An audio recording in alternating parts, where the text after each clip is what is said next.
नमस्कार दोस्तों, स्वागत है आपका वंस टैक्स के इनकम टैक्स मास्टर क्लास में।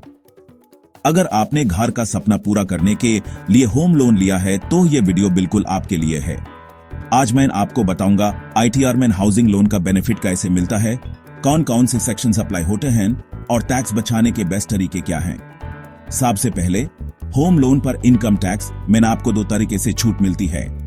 पहला सेक्शन 80C की अंडर प्रिंसिपल रिपेमेंट पर, दूसरा सेक्शन 24B के अंडर इंटरेस्ट पर। अब बात करते हैं सेक्शन 80C की। यहां आपको प्रिंसिपल रिपेमेंट पर 1.5 लाख तक की छूट मिल सकती है, लेकिन ध्यान रहे यह डिडक्शन तभी मिलेगा जब घर का कंस्ट्रक्शन कंप्लीट हो चुका हो और पोसेशन मिल गया हो। अब आते हैं सेक्शन 24B पर। यहां आपको इंटरेस्ट के लिए 2 लाख तक की छूट मिल सकती है। घर सेल्फ ऑक्यूपाइड होना चाहिए और कंस्ट्रक्शन 5 साल के ही अंदर कंप्लीट होना चाहिए। अगर आप फर्स्ट टाइम होम बायर हैं तो आपको एक्स्ट्रा डिडक्शन भी मिल सकता है।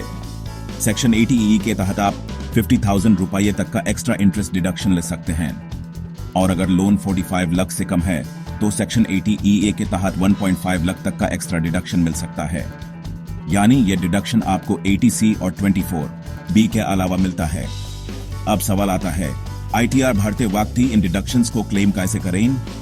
सबसे पहले शेड्यूल C से में सेक्शन 80C की एंट्री करें, फिर इनकम फ्रॉम हाउस प्रॉपर्टी में इंटरेस्ट डिडक्शन यानी सेक्शन 24B का अमाउंट जरूर डालें।